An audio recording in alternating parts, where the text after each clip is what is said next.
मित्रों नमस्कार। Parameter of law के इस चैनल में मैं आपका मित्र रिटायर्ड जज अशोक शर्मा आपका हार्दिक अभिनंदन करता हूं। आज मैं आर्ट ऑफ क्रॉस एग्जामिनेशन, खास तौर पर क्रिमिनल केसेस में आपराधिक जो मामले होते हैं, चाहे वो परिवार से संबंधित हो, कंप्लेंट केस हो या पुलिस केस हो, तो क्रॉस एग्जामिनेशन या जिसे कूट परीक्षण या प्रति परीक्षण कहा जाता है अभियोजन का ये सिद्धांत है कि कोई भी मामला जो अभियोजन या किसी भी राज्य के बिहाफ पर पुलिस के द्वारा या अन्य किसी एजेंसी के द्वारा न्यायालय में प्रस्तुत किया जाता है, the burden is on the prosecution to prove his case beyond all reasonable doubt. अभियोजन को संदेह से परे मामला न्यायालय के समक्ष प्रस्तुत करना होता है।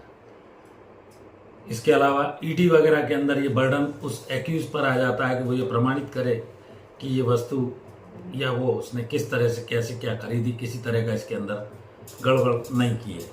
तो गवाह से जब भी जो भी वकील जिरह करते हैं उन्हें हर चीज़ की जानकारी होनी चाहिए, चाहे वो मेडिकल एक्सपर्ट से करें। 3 तरह के एग्जामिनेशन होते हैं, एग्जामिनेशन इन चीफ जिसे मुख्य परीक्षण कहा जाता है, कूट परीक्षण जिसे क्रॉस एग्जामिनेशन, तथा पुनः परीक्षण री एग्जामिनेशन जो न्यायालय की अनुमति से कोई तथ्य बच जाता है तो किया जाता है। वकील उस मुकदमे की तैयारी को अच्छे से करें जो उनको मिला है। किसी भी क्रिमिनल केस में डिफेंस के लिए किसी अभियुक्त या कई अभियुक्तों द्वारा अलग अलग वकील अपॉइंट किए जाते हैं और अपना वकालतनामा दिया जाता है। सबसे पहले देखें कि प्रोसिक्यूशन का केस क्या है, एफआईआर क्या है, चार्जशीट क्या है, गवाहों के 161 के बयान क्या है, गवाहों के 164 सीआरपीसी के बयान क्या है। इस चीज़ की जानकारी अधिवक्ता को अच्छे से होनी चाहिए। पूरी फाइल स्टडी कर लें, अभियुक्त से भी सारी स्थिति अपने ऑफिस में बुलाकर समझ ली जाए। सीनियर लॉयर को पहले क्रॉस कर रहे थे उसमें जब भी ऐसी स्थिति आती है, और मोस्टली जब चार्जशीट पेश हो जाती है तो गवाह को कंप्लायंस के लिए सारे दस्तावेजों की कॉपी न्यायालय द्वारा अभियोजन ने जो पेश की है वो दिलाई जाती है। फ्री ऑफ कॉस्ट कंप्लायंस होती है। आवश्यकता अनुसार ही क्रॉस एग्जामिनेशन करें, तैयारी जरूर कर लें, अन्यथा आपके डिफेंस या जो अभियुक्त है उसके साथ अन्याय हो सकता है। बिंदुवार तैयारी करें, लिख लें क्या क्या पॉइंट्स आपको पूछने हैं। तो इस तरह से जैसा मैंने बताया, एफआईआर क्या है, चार्जशीट क्या है, 161 के बयान क्या है, सीआरपीसी के 164 के बयान क्या है, और आवश्यकता इस बात की भी है कि आरोपी के विरुद्ध क्या चार्जेज अदालत ने लगाए। चार्ज किसी भी स्टेज पर जजमेंट के पहले ऑल्टर किए जा सकते हैं न्यायालय के द्वारा यदि कोई पक्ष आवेदन देता है तो। उदाहरण के लिए हत्या का कोई मामला आया, ट्रायल हो रही है सेशंस के द्वारा।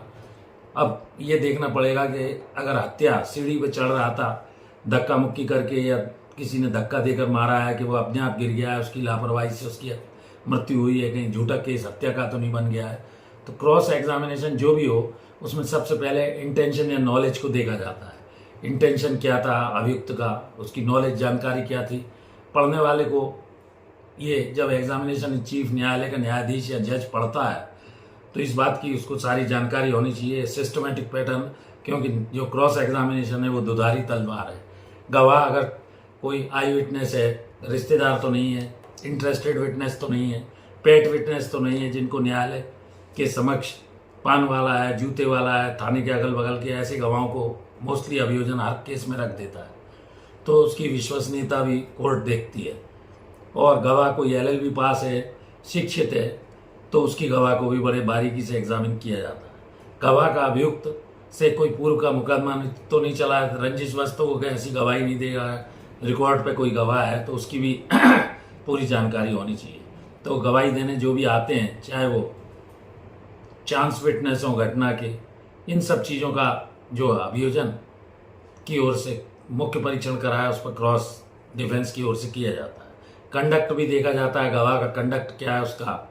कई बार कोर्ट अपने क्वेश्चन करता है घटनास्थल की स्थिति, और कूट परीक्षण जब भी करें सारी बात का बारीकी से पहले अध्ययन कर लें। कोई जैसे उदाहरण के तौर पर हत्या का केस है, बिजली की रोशनी थी, चंद्रमा की रोशनी थी, कोई भी ऐसी चीज़ ना पूछें जो एग्जामिनेशन चीफ में नहीं आई है, तो वो दुधारी तलवार की तरह आपके लिए डिफेंस में नुकसानदायक भी हो सकती है। कॉन्ट्राडिक्शन, ओमिशन भी कराए जाते हैं। 161 का बयान, 164 का जो पूर्व में बयान दिए है उससे कोई कॉन्ट्राडिक्शन या ओमिशन है उसका भी लाभ अभियुक्त को मिल सकता है। डॉक्टर, बैलिस्टिक एक्सपर्ट और एफएसएल रिपोर्ट के जो विशेषज्ञ हैं, ओपिनियन ऑफ एक्सपर्ट, इसकी कानून की आपको जानकारी, अधिवक्ता जो डिफेंस के उनको होना आवश्यक है, सारी चीज़ें पहले से मालूम होनी चाहिए। उनका कभी अपमान न करें, उनसे बड़े अच्छे लिहाजे में पूछा जाए जिससे वो आपके डिफेंस का जो अभियुक्त है उसको किसी तरह का लाभ मिल सके। लंबी कभी जेलें अनावश्यक न की जाए, जैसे 10-10, 20-20 पेज में कई अधिवक्ताओं के द्वारा पूछी जाती है। इंपॉर्टेंट क्रॉस एग्जामिनेशन होना चाहिए थ्रू कोर्ट। अगर हो रहा है और आपको ऐसा लगता है कि आपको भी कुछ पूछना है तो कोर्ट से निवेदन करके पूछ सकते हैं।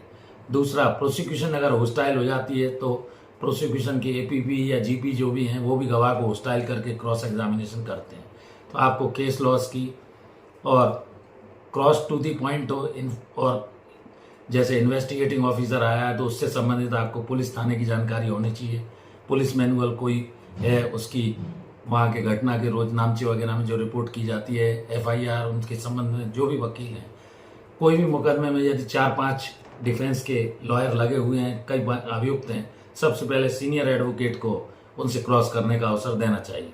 डिफेंस अपनी पहले से निश्चित कर लें किस डिफेंस पर जाना है। ये नहीं कि कभी एक गवाह से कोई डिफेंस पूछी, दूसरे गवाह से दूसरी डिफेंस पूछी, इससे आपका मामला कमजोर पड़ जाएगा। सबसे पहले ये निश्चित कर लें और गिल्टी कॉन्शियस होकर कभी भी डिफेंस की तरफ से काम न करें। अगर विशेषज्ञ से क्रॉस कर रहे हैं तो किताब कोई लेके जाएं जिससे आपको पूछना है, उससे वकील के द्वारा ये पूछा जाए कि क्या आप इस बुक में लिखी गई इस बात से सहमत हैं कि नहीं है। क्रॉस एग्जामिनेशन एक आधारशिला की तरह होती है, फैसले में वो उससे उलट पलट हो सकता है। और जो भी एग्जामिनेशन ट्रायल कोर्ट में होता है वो ऊपर तक की सेशंस कोर्ट, हाई कोर्ट या सुप्रीम कोर्ट तक पढ़ा जाता है उस केस में। तो ये बहुत महत्वपूर्ण होता है। उसी से एप्रिसिएशन ऑफ एविडेंस किया जाता है और ऊपर की गवाह उसमें कोई कमी पाने पर उलट पलट कर सकती है। तो वकील की किसी तरह की डिफेंस की तरफ से लापरवाही ना रहे, अज्ञानता ना हो, कमी ना हो, पूरी तैयारी के साथ आप क्रॉस एग्जामिनेशन कीजिए। नैतिक वैधानिक आपका दायित्व है कि आप तैयारी के साथ ही किसी मामले को लें और पूरे लगन, परिश्रम, और कोई चीज़ नहीं समझ में आती है अपने सीनियर से मदद लें, ऑफिस में उसको कंसल्ट करें, केस लॉ देख लें, सारी बुक्स जो एक्सपर्ट वगैरह की हैं उनको पढ़ लें, उसके बाद कानून के अनुसार, विधि अनुसार ही क्रॉस एग्जामिनेशन करें। तो निश्चित तौर पर एक सफल अधिवक्ता के रूप में आप क्रॉस एग्जामिनेशन में सफल होंगे। ये मैंने आपको आर्ट ऑफ क्रॉस एग्जामिनेशन के बारे में संक्षेप में बताया। वीडियो कैसा लगा इसको लाइक करें, शेयर करें, मित्रों दोस्तों को भेजें। एक और अनुरोध, मेरी धर्मपत्नी श्रीमती अर्चना शर्मा का भी यूट्यूब पर एक चैनल अर्चनाज आरटीएफ के नाम से है। कृपया आप उस चैनल को भी सब्सक्राइब करें, लाइक करें, शेयर करें। धन्यवाद, नमस्कार।